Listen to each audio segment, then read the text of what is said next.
bem-vindos a mais um episódio do Fala LinkedIn. Eu sou o Pedro Caramês e hoje vamos falar de um tema que está na boca de todos, mas que poucas marcas conseguem aplicar bem na prática. Falamos sobre autenticidade.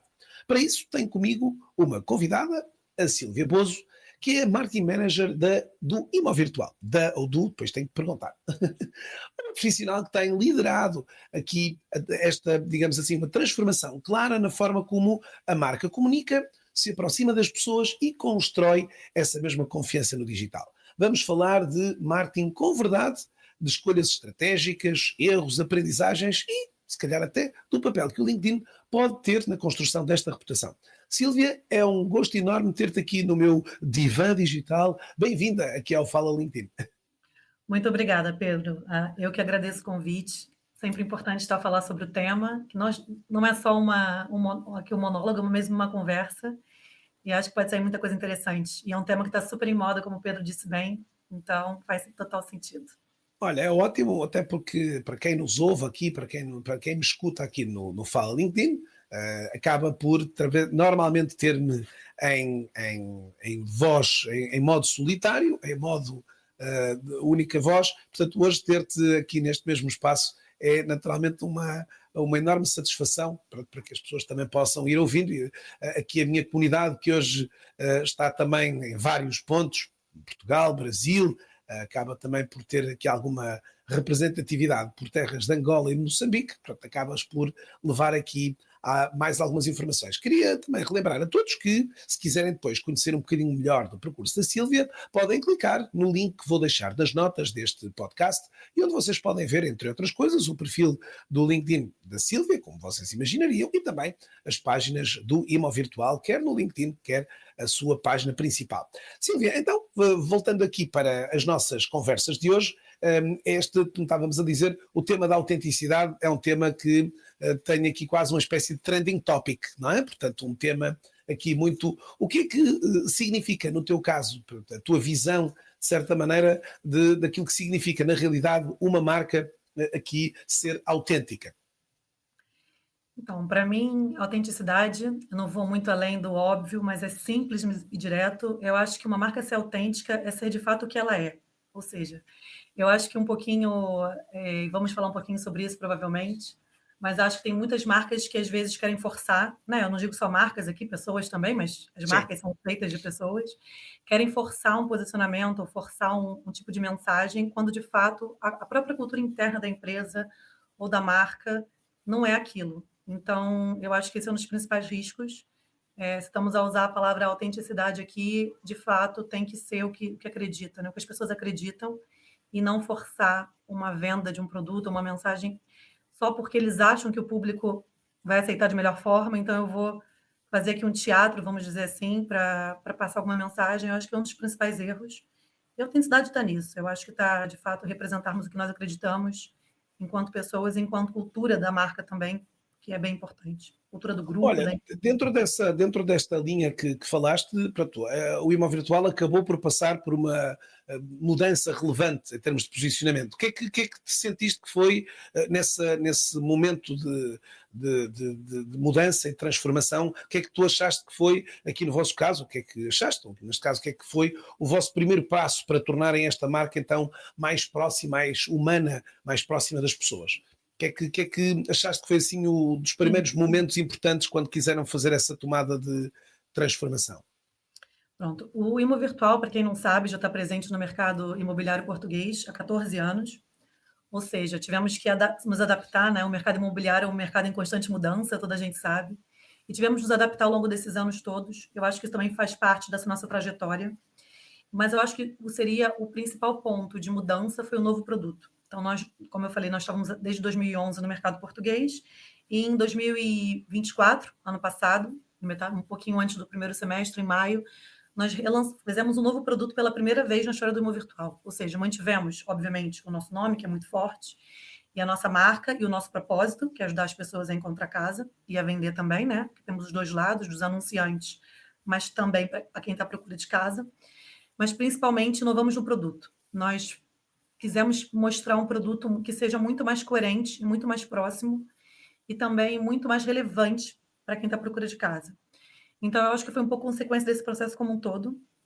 E, e é difícil também, eu sempre falo isso, é difícil desvincular o setor imobiliário da parte humana e autêntica, porque toda a gente sabe que procurar casa é um dos maiores desafios, né? Eu sempre brinco a dizer que é uma montanha-russa de emoções, né?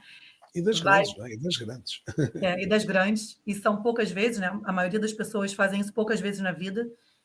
Claro que tem exceções, mas são decisões grandes que fazemos ao longo da vida. E não tem porquê eu não consigo mesmo desvincular, eu acho que é uma comunicação muito mais emocional do que racional, apesar do mercado ele ter esse pré-requisito, vamos dizer assim, né, de ter muita informação técnica, porque quando envolve grandes investimentos financeiros, é normal ter muita essa questão racional também, mas é um pouco um mix desses dois.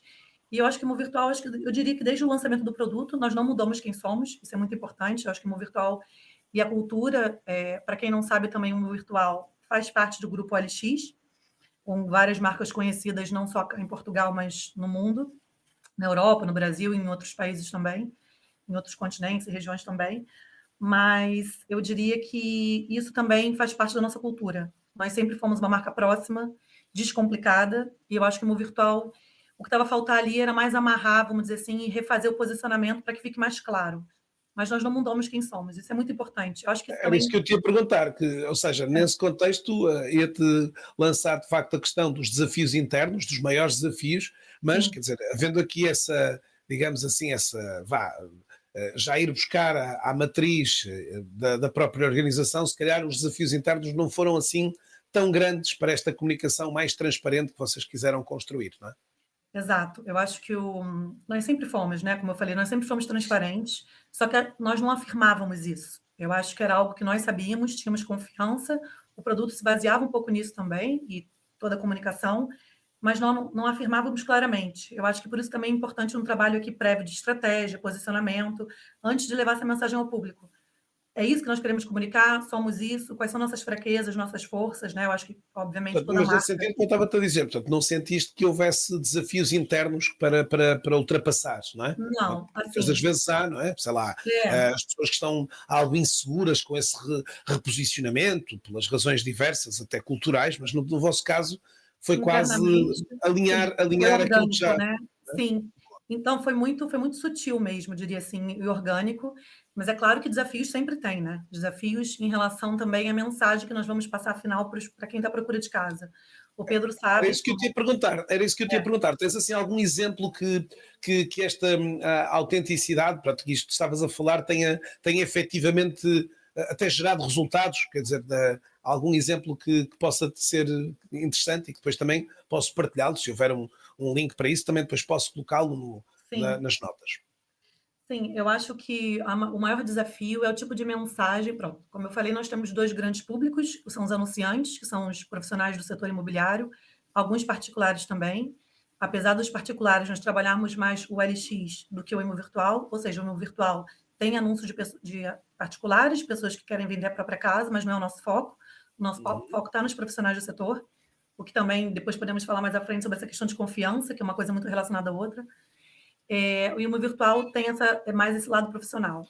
Eu diria que o desafio não foi interno, mas sim do tipo de mensagem, porque nós estamos, no momento, passando por uma certa crise, vamos dizer assim, no setor imobiliário, certo? Ou seja, nós temos, para quem está a procurar casa, já procurou, ou está nesse momento, sabe, que aqui em Portugal, nós temos pouca oferta e muita demanda, ou seja, nós temos um mercado desequilibrado, os rendimentos dos portugueses, tudo, né?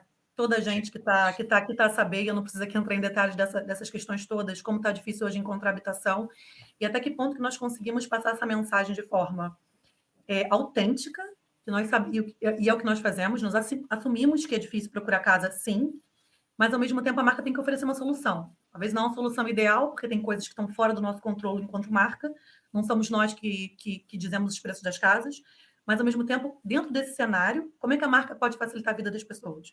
Então eu acho que sim, foi um desafio, porque nós não queremos ser extremamente otimistas, mas também não quero ser extremamente pessimista, mas ao mesmo tempo ser autêntico. Então é um pouquinho disso também. Eu diria que o desafio foi mais achar uma mensagem de forma que toda a gente se sinta confortável, mais uma vez, e seja autêntica. Eu acho que o desafio foi mais externo, vamos dizer assim, externo não externo, mas como nós vamos passar essa mensagem sem desanimar as pessoas. mas sendo, pronto, honesto, que é como é Claro. a procura de casa em Portugal, né? Estamos aqui a falar do mercado português, especificamente. É, claro, todos os mercados, né? As dores de quem procura casa, nós fazemos parte de um grupo multinacional, é a mesma, seja no Brasil, na África do Sul, em Portugal ou na Romênia, por exemplo. Citei aqui alguns países que nós fazemos parte. Mas Portugal, obviamente, como todo mercado, tem as questões específicas, políticas, econômicas, etc. Então, eu acho que é mais esse desafio de fazer esse balanço de forma autêntica. Olha, como é que nós, neste contexto, conseguimos, e pronto, e nós aqui, para quem está na área de marketing, obviamente também vive muito alinhado, ou pelo menos vive muito com uma necessidade grande também de metrificar, portanto, de quantificar, que indicadores, como é que nós medimos esta confiança? Que indicadores é que vocês costumam, de alguma forma, procurar acompanhar para mostrar que vocês estão, digamos que uma marca que está, digamos assim, a conquistar esta nossa audiência? Sim. Que métricas, pelo menos, Olha, obviamente, algumas que parecem-vos sim, a vocês mais relevantes de monitorizar? sim, sim. Temos inúmeras, né, formas de acompanhar esses resultados, ainda mais no mundo de hoje, né, que nós estamos presentes em canais multi-channel, né? Nós estamos Sim. digital, offline, enfim, em todos os lados. Mas diria assim, posso citar aqui algumas pesquisas que nós fazemos com regularidade. Uma delas nós chamamos de Brand Tracker, que nós fazemos todo o acompanhamento do posicionamento da marca, da força da marca, o que as pessoas que estão... Isso é para um público mais geral, eu diria mais para quem está à procura de casa, certo? O nosso público é muito grande também, o que também é um desafio, porque nós não trabalhamos o nicho, ou seja, nós não estamos vendendo aqui só imóveis de luxo, não vendendo, né? Mas, enfim, publicando, porque quem vende, na verdade, são os profissionais. Nós estamos aqui como a ponte entre quem procura e quem anuncia. Mas temos muitos desafios nesse sentido, né? De mostrar essa parte toda da compra da casa, da venda, etc. Então, nós fazemos algumas pesquisas. Uma delas é como a marca está se posicionando no mercado, que um dos fatores principais, que inclusive é uma das métricas que nós chamamos de Manpower, é uma grande empresa que faz todas essas métricas, depois posso partilhar os resultados, tem alguns que são públicos, outros mais estratégicos, mas posso depois, se fizer sentido com o Pedro, facultar os links, que é a Demand Power, que é a força da marca, basicamente. E comparando com a concorrência, um dos pontos principais dentro do nosso mercado, eu diria em quase todos, mas falando aqui do mercado imobiliário, a confiança é principal. Porque o Pedro também deve saber, e os ouvintes também, que existem alguns casos de fraude, principalmente no mercado como o nosso. Ou seja, pessoas anunciam casas que às vezes não existem, com preços, enfim, o OLX, o grupo LX como um todo. E eu digo principalmente o LX, o portal LX, porque o LX, como ele é um pouquinho mais para particulares, tem mais tendência, vamos dizer assim. Não temos muitos, mas tem alguns casos que nós temos uma política muito rigorosa e uma equipe de moderação só para ver essa questão mesmo de fraudes ou não. Mas voltando à parte da confiança, fazemos essa pesquisa em que medimos isso, e o ImoVirtual ele se posiciona muito bem. O ImoVirtual, como eu disse no início, é um portal profissional, ou seja, mais de 90% dos nossos anúncios são de agências imobiliárias, sejam grandes ou pequenas. E isso traz naturalmente uma maior confiança de quem está procurando casa. Porque eu sei, uma agência, como a Licença Mi, que é um profissional do setor, o risco, né? Não aconteceu até hoje nenhum caso do profissional de ser uma burla, por exemplo. Porque confiança aqui, no Claro, nosso caso, é muito relacionada à vericidade do anúncio, certo? Nós trabalhamos claro. aqui com anúncios, então estamos a falar de anúncios, especificamente, que é o serviço que nós oferecemos, né? Basicamente, os anúncios das casas, todas num só sítio, que é o portal. Então, medimos a confiança, é o top 2, ou seja, é o que mais leva uma marca a ser forte ou não. Hoje, nós somos líderes dentro do setor. O que nós consideramos concorrência? Concorrência direta e indireta. Outros portais imobiliários, claramente, mas também as Claro, agências imobiliárias, que são os nossos anunciantes, mas também tem os portais próprios. claro. Então, dentro vamos dizer assim, top 4 marcas, eu diria que são 4 marcas grandes em Portugal, 4, quase 5, considerando esses players todos, confiança é o top 2, e o ImoVirtual a confiança é o segundo valor, é o segundo fator que mais as pessoas valorizam do portal, ou seja, serem anúncios, basicamente anúncios verdadeiros, e eu saber que eu estou enviando uma mensagem com dados, às vezes, até pessoais, eu tenho X para gastar numa casa, ou etc., vai ficar mesmo naquele ambiente, e isso também é muito importante. Não só os anúncios, mas também o que eu estou enviando de informação. Ou seja, um ambiente seguro. Acho que esse é o principal ponto. No caso do ImoVirtual, é isso, para alguma das pesquisas que nós fazemos. Fazemos também uma outra chamada CPV, que medimos a percepção do cliente, e é com o cliente profissional, com os anunciantes. E o Imóvel Virtual Exato. também tem um ótimo posicionamento. Eu acho que, basicamente, o Imóvel Virtual, dentre outras coisas, uma que ele é muito valorizado é pelo atendimento ao cliente, satisfação. Nós, muitas vezes, as pessoas até falam, vocês estão dando, né, a papa para o cliente, né? Eles brincam, vocês estão falando, vão ajudar, às vezes a pessoa quer procurar uma casa e vocês vão lá e quase dão a sugestão, mas é um pouco nossa forma de ver as coisas. Nós queremos, de fato, ajudar as pessoas à procura de casa e também quem está a anunciar. Então, nós temos uma equipe de gestores de contas exclusiva, temos várias questões que já estão incluídas nos nossos pacotes que nós não monetizamos, porque faz parte do pacote. Ou seja, o nosso propósito aqui, obviamente, é uma empresa, né? Nós queremos e temos, né? Estamos há 14 anos no mercado. Se não fosse isso, já estaríamos fora. Mas de trazer revenue, trazer receita, obviamente. Mas nós temos aqui do nosso lado interno também muita força e muita empatia por esse processo. E no CPV também temos algumas métricas que mostram um pouquinho isso, de como as marcas estão, como os profissionais estão a ver a nossa marca em relação à confiança. E é um dos pontos principais, nosso top 1 hoje, para os profissionais, que nos destaca da concorrência direta dos portais, é a satisfação e apoio ao cliente, que traz confiança. Pronto, é uma coisa um pouquinho relacionada à outra. Bom, sim, já ficamos aqui com muitas. E às vezes eu diria também, Silvia, é um desafio gigante que é este de manter este índice de confiança, não é? Ou seja, às vezes a gente acaba dizendo assim, olha, estamos a caminhar para um patamar, não é? Ou seja, depois quando chegamos a esse patamar, o desafio também é grande de mantermos esse índice de confiança que acaba por acontecer todos os dias, não é? Todos os dias e todas as transações e todas as... E nós não temos controle, né, Pedro? Porque dentro do nosso mercado, que é um portal imobiliário, nós conseguimos agir até um certo ponto, vamos dizer assim.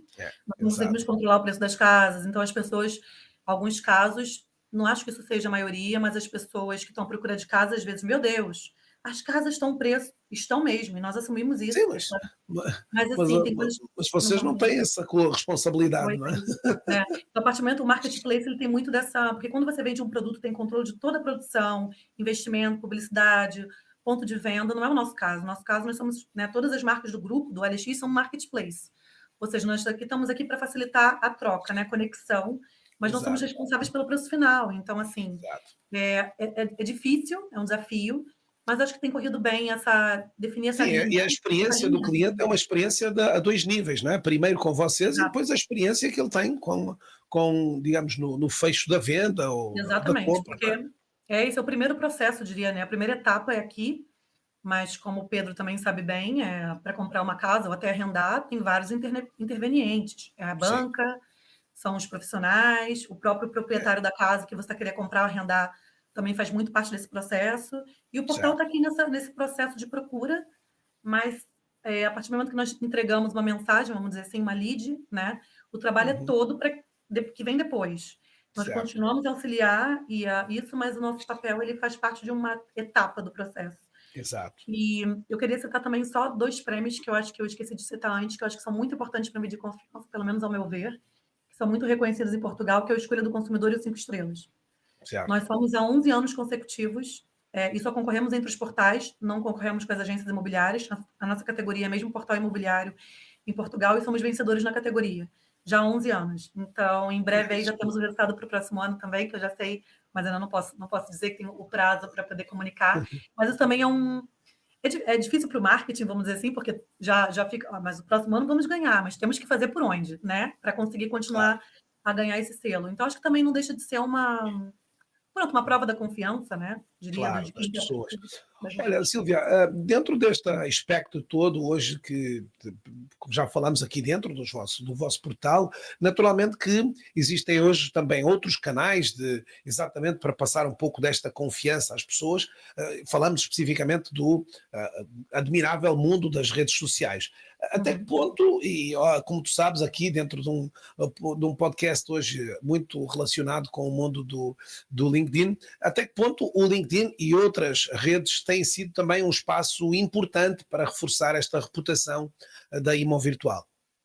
Sim, nós temos feito um trabalho imenso, assim, basicamente depois, já tínhamos redes sociais ativas, obviamente, desde o início, né? Mas temos feito um trabalho muito mais intenso nas redes sociais desde a migração, né? Que nós chamamos assim, a migração para o novo Imóvel Virtual, em 2024.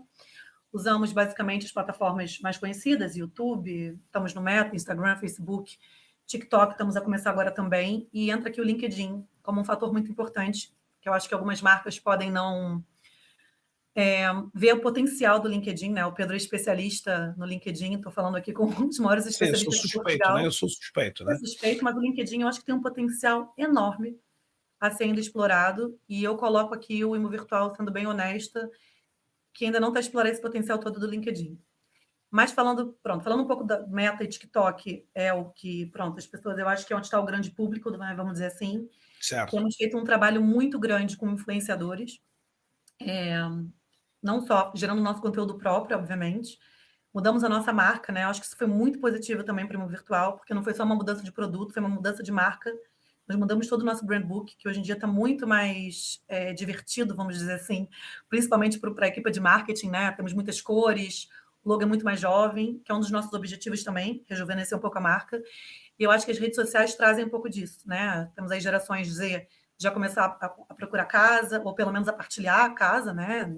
De acordo com a geração e com o momento que ele está na vida, mas temos de rejuvenescer a marca, porque senão estamos a falar só com um público, né, já mais antigo, e também temos que falar com eles, mas também temos que mostrar que o mundo virtual continua grande para as gerações mais jovens. O LinkedIn, especificamente, nós fizemos um trabalho grande prévio de estratégia, junto com a nossa agência, que hoje gera social media e o blog, como nós vamos nos posicionar no LinkedIn. E a conclusão que nós tivemos e estamos a fazer é usar o LinkedIn mais para o público profissional, ou seja, para quem está a anunciar no Imo Virtual. Os anunciantes, Exato. resumindo, as agências imobiliárias. O que acontece? Eu vejo o LinkedIn, de uma maneira geral, com os conteúdos muito formais. Eu não estou falando do Imo Virtual, eu estou falando do todo, né? Nós brincamos que o LinkedIn tem muito essa coisa do show-off, das pessoas contarem histórias. Eu acho que faz parte também, porque eu acho que, claro, sendo autêntico, né? Voltando ao início da nossa conversa, sempre, porque quem não é autêntico a longo prazo, as pessoas vão perceber. Eu acho que só dura Mas vai pouquinho cair. tempo, né? Dura pouco tempo quem não é. Mas é importante também a marca se posicionar no LinkedIn, pelo menos nosso objetivo tem sido falar mais com os anunciantes, com os profissionais do setor. Então, qualquer produto que nós vamos lançar, as formações que nós fazemos gratuitas para o profissional do setor, sempre usamos o LinkedIn, fazemos barômetros de preços, que também é interessante, quanto está o valor das casas, também é uma rubrica mensal. Mas eu acho também que está faltando um pouquinho do nosso lado, mas já está no planeamento, e para o ano, agora em janeiro e fevereiro, já tem novidades, é mostrar também um pouco mais as pessoas, quem faz parte do Imo Virtual, porque eu acho que o LinkedIn aqui também pode ter um papel de recrutamento. Quando eu falo recrutamento, não é um recrutamento explícito, até porque nós temos também o LX o LinkedIn do LX Group, o LinkedIn do grupo mais corporativo, que também é super fã, para quem quiser seguir também tem várias coisas interessantes. Os nossos recrutadores, o que nós fazemos, os prêmios que ganhamos das marcas, está tudo ali. Mas eu acho que tem que trazer um pouquinho para o Imo Virtual, como eu disse, não necessariamente para publicar vagas, não é por aí, porque o LX Group já publica, e nós podemos sempre reforçar, mas para mostrar a cara, ou seja, por trás das câmeras, como é que funciona o Imo Virtual, quem é a equipa, como é que nós temos, porque eu acho que isso também ajuda a atrair pessoas que sejam da nossa cultura, a cultura da empresa. Certo. Porque no final, se as pessoas que estão aqui conosco, em qualquer marca, não fizerem parte pelo menos da identidade, do que os líderes e do que o grupo vê, na prática, na hora de passar mensagem para o cliente, não vai ser ideal. Então, acho que tem que ser tudo muito uníssono. Ou seja, as pessoas que fazem parte da equipa também têm que acreditar naquilo. Claro que ninguém é igual, nós temos muitas nacionalidades diferentes no grupo, temos modos de ver diferentes, o que é super rico também, porque isso também ajuda a pensar fora da caixa. Mas é importante, pelo menos, ter eu diria, uma base que é a do OLX, é do Grupo Imo Virtual, que é ser descomplicado, ser honesto, ou seja, é difícil procurar casa sim, estamos aqui para ajudar, não queremos complicar, queremos facilitar, não queremos assumir outros tipos de serviço, isso é muito importante, que o Imo Virtual está com foco em ser um marketplace. Nós não queremos aqui ser um intermediário de crédito, ou então ser uma agência imobiliária. Então, Sim, assim, tem um papel muito definido. Manter o foco. Manter o foco, exatamente. Pronto, e eu acho que o LinkedIn, temos esse potencial para trabalhar um pouquinho mais isso.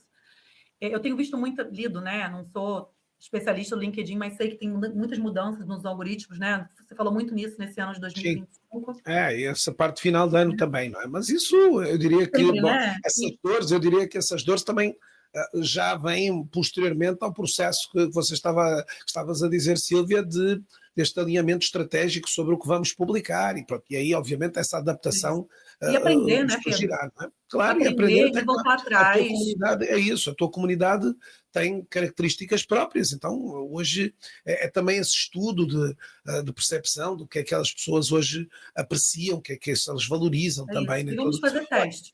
Vamos É, testar o LinkedIn, é isso que eu queria dizer também.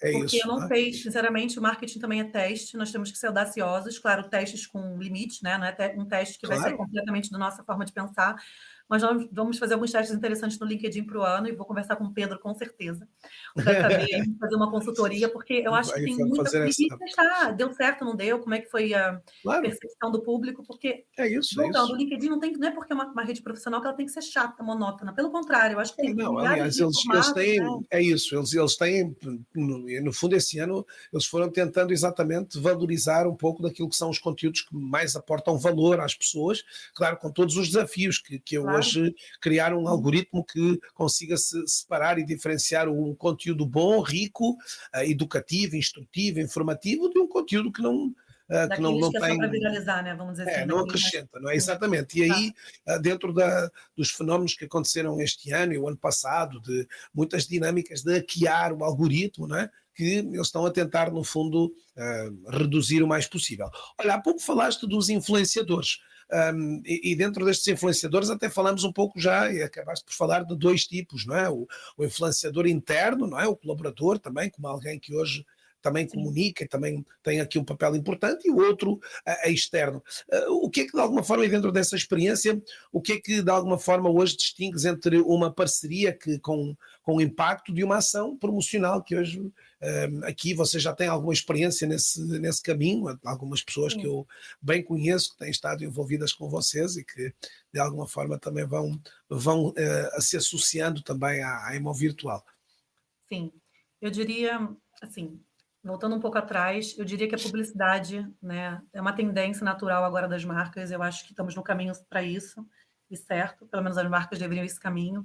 A publicidade Certo, não tem que parecer publicidade, né? Eu certo. acho que as marcas aqui, eu sei que é difícil, né, ainda mais pessoas do marketing aqui, eu me incluo, mas a marca tem que perder um pouquinho do protagonismo. Certo. Não é fácil, é doloroso. Para quem trabalha com marketing, né? Quem trabalha no marketing, aumenta o logo, coloca o logo, né? A gente brinca que está sempre querendo expor a marca. Em alguns canais vai fazer sentido, outros não, né? Também tem por aí, tem muito a ver com canal e estratégia.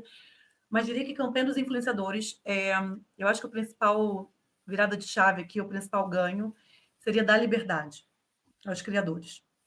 Liberdade, claro, e também uma seleção de quem faz sentido, obviamente, porque nós aqui estamos a trabalhar uma campanha, começamos em setembro desse ano e vamos até pelo menos até março. Quando eu digo pelo menos é porque nosso ano fiscal trabalha em períodos diferentes, né? Em abril começa o nosso novo ano fiscal dentro do grupo, mas eu acho que tem que ser, eu acredito, e pelos resultados que estamos a ter, vai ser algo ongoing mesmo. Mas fizemos um teste com um investimento muito alto com campanha de influenciadores. Meta, né? Instagram, Facebook, também no TikTok. No LinkedIn tivemos um exemplo, eu acho que tem muito potencial para isso. Fizemos uma rúbrica financeira que deu muito certo com as parceiras, com algumas influenciadoras nesse sentido, mas eu acho que tem mercado aí para fazer mais coisas ainda, espaço, vamos dizer assim. Mas eu diria isso, eu acho que o que diferencia é o conteúdo que é entretenimento. E quando eu digo entretenimento, não precisa ser só piada, humor. Não. Nós, por acaso, usamos muito do humor, mas não só, porque eu acho que tem rúbricas diferentes de acordo com o objetivo. Como eu falei, tem a parte mais de humor, temos rúbricas mais engraçadas, rúbricas mais, entre aspas, mais sérias, que é mais o processo de quando você está, de fato, fechando ali a parte financeira ou dúvidas de números, enfim, os nomes complicados do mercado imobiliário, desmistificar um pouco isso. Mas eu acho que é isso. O conteúdo tem que ser relevante, tem que não parecer publicidade, ser orgânico. E é isso, eu diria que abrir um pouquinho mão do protagonismo da marca e fazer... Porque hoje em dia ninguém mais tem paciência, diria eu, para ficar consumindo um conteúdo muito publicidade fake. Ou seja, a partir do momento que você está no Hoje a gente vai sentindo isso, né? As pessoas hoje acabam tendo aí quase cheiram esse conteúdo à distância, né? Acabam logo por quando elas não gostam de sentir essa ligação, né? Tem que fazer parte da história, marca, mas mais como coadjuvante e menos como protagonista. E eu acho Olha, que isso tem que mudar. já falamos de alguns erros aqui que tu também vais vendo, e eu acho que também em função desses erros e dessas, digamos mas elencas alguns ou identificas alguns que podem ser importantes, ou seja, que as marcas acabam por cometer nesta tentativa, como estavas agora a comentar também, não é? Quando Sim, tentam parecer autênticas, não é? Quando tentam parecer alguns erros que tu já apontaste, mas se sim, quiseres sim. sistematizar. Eu penso que talvez seguir alguns movimentos, usar assim, momentos que são um pouco clichês. Por exemplo, você fala muito de sustentabilidade. Eu pensei nisso agora, tá? Não foi ensaiado, mas é que me veio isso à cabeça. E então a minha marca tem que ser sustentável. Estou dando um exemplo. Ah, tem que ser Uhum. sustentável, nós somos pró, enfim, acho algum argumento, né, alguma value proposition ali para vender em cima disso, quando na verdade, quando você para ver, mas a marca é assim, ela tem isso na consistência, é a origem, é a cultura da empresa, não, sim. Então é um pouco isso, é seguir, às vezes, claro que quando uma marca ela já faz parte daquele mundo e tem uma tendência mundial para aquilo, é óbvio que ela vai ter que se aproveitar daquilo de uma forma inteligente, mas não forçar, ou seja, não seguir movimentos só porque sim. Tem o movimento da sustentabilidade, o movimento de outra coisa, e as pessoas vão meio que seguindo isso só por seguir. Eu acho que fica muito claro quando ela não tem um trabalho prévio, mas simplesmente solta algo assim. Eu acho que fica claro que isso não é autêntico. E outra coisa também, eu acho, quando não tem muita consistência nos canais de comunicação. Às vezes nós vemos, sei lá, uma campanha de grandes audiências de massa, como TV, por exemplo, rádio, que é uma coisa. E quando a pessoa ela vai ter experiência mesmo como cliente final, ali no processo de compra, o atendimento ao cliente, principalmente se percebe muito isso, no atendimento ao cliente, ou no próprio, seja por telefone, seja por site, você vê que você não é tratado daquela forma que a imagem, que a marca está querendo vender. Então, essa consistência entre os canais, eu acho que é muito importante, porque às vezes nós pensamos muito nas campanhas grande mídia, ok, mas quando o cliente entra em contato, como é que é essa jornada? Como é que está sendo a experiência? Vai ter problemas? Sempre, nenhuma marca é perfeita. Mas como é que a gente consegue flexibilizar e se ajustar e melhorar? Eu acho que é um pouco disso também, essa consistência nos canais, para mim é claro, quando Certo. acontece na prática, que mostra, vamos dizer assim, que eu acho que não estão sendo autênticos, e essa questão também do clichê ou de seguir tendências só porque sim. Certo. Olha, estamos praticamente no final aqui da nossa conversa maravilhosa aqui, Passou rápido. fechar aqui o passar rápido, não é? Isto a gente quando dá por ela, meu Deus, está voando aqui. Olha, hum, como muitas das pessoas que aqui nos acompanham, entre outras também, são profissionais de marketing, se pudesses dar aqui um conselho, e por estarmos também aqui num arranque de ano de 2026, se lhe pudesses dar um único conselho a esses profissionais que querem criar neste ano uma maior dinâmica de aproximação das marcas às pessoas, o que é que lhes dizias para começar ou para reterem aqui, em termos Olha, de discussão e em termos de sim, trabalho? eu acho que o marketing é um dos principais, eu não falo por eu ser da área, mas o marketing ele é responsável não só pela comunicação externa, como pela interna também, de uma certa forma. Claro que internamente tem outras áreas envolvidas, o RH, normalmente, ou áreas estratégicas da empresa, o próprio líder, enfim, CEO, enfim, diretor, ou o que seja, que às vezes não é de marketing, mas né, o general manager, vamos dizer assim, da área, tem outros intervenientes, mas acho que, primeiramente, eu acho que deve olhar para dentro. Ou seja, antes de ir para fora, antes de pensar na mensagem que vai ser passada para o cliente final, ou para o potencial cliente, pode ser também, como é que está trabalhar isso do lado de dentro? Ou seja, tentar entender, pronto, quem já está na empresa há mais tempo já sabe, mas como é que está o posicionamento da empresa? Qual é a cultura da empresa? Como é que a equipa que hoje gere a marca, vamos dizer assim, não só do marketing, equipa de sales, equipa de CS, estão alinhadas com essas questões? Como é que nós conseguimos melhorar também enquanto marketing, claro, dentro de cada. Eu sei que marketing aqui nós estamos a falar de empresas grandes, empresas pequenas, e cada uma tem uma dimensão e um escopo, diria eu, e até uma autonomia de fazer as coisas ou não, mas primeiro olhar para dentro, acho que é muito importante, porque antes de tudo tem que definir um posicionamento. Eu acho que marca sem posicionamento é só fazer porque sim, não. Vamos primeiro definir um posicionamento, ser estratégico, pensar em como é que a gente consegue, para depois pensar na execução. Porque às vezes nós atropelamos um pouquinho, invertemos um pouco essa ordem, né? É normal, nós queremos colocar as coisas no ar. As pessoas do marketing normalmente têm esse lado estratégico, mas também muito de execução, e eu acho que é importante pensar nos dois lados.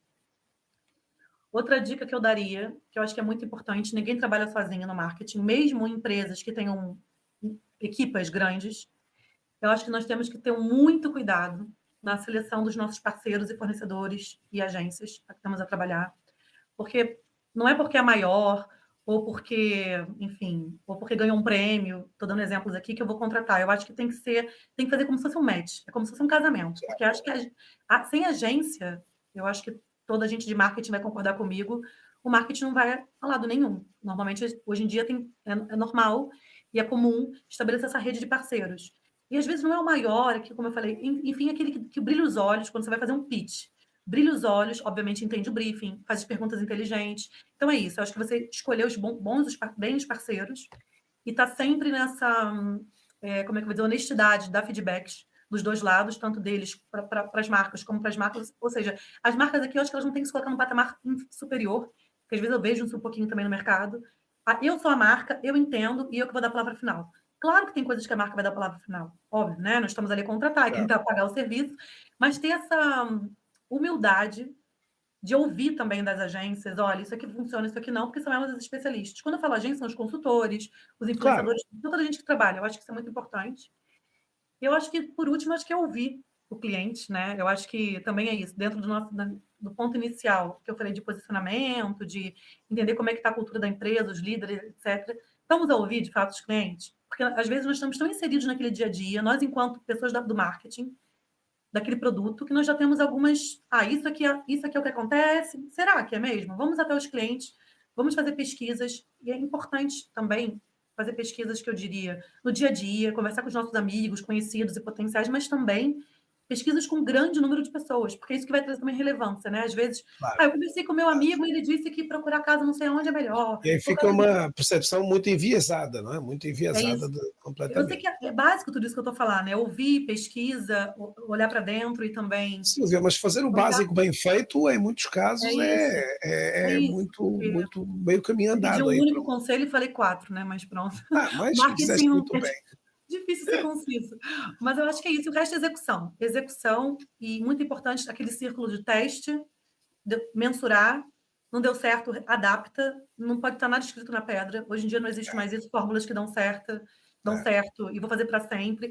Testa com medida, faz um teste, volta, adapta, volta, olha, isso não deu certo. Assume os erros.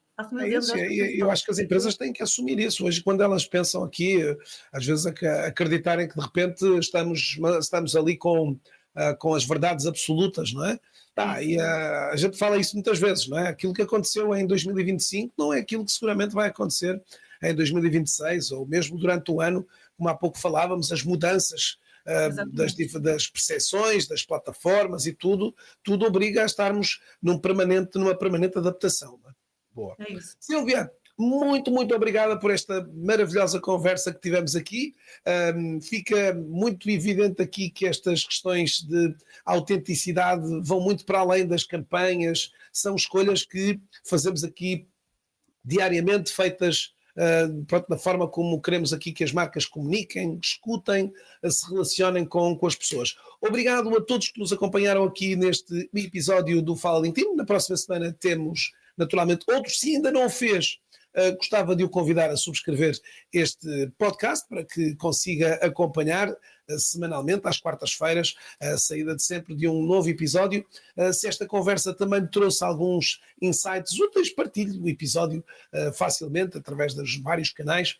Continua a acompanhar-nos, nós voltaremos em breve com mais conversas sobre o mundo do LinkedIn, marketing e comunicação aqui. Até à próxima, foi um gosto estar aqui com vocês. Muito obrigada, Pedro. Um beijinho a todos.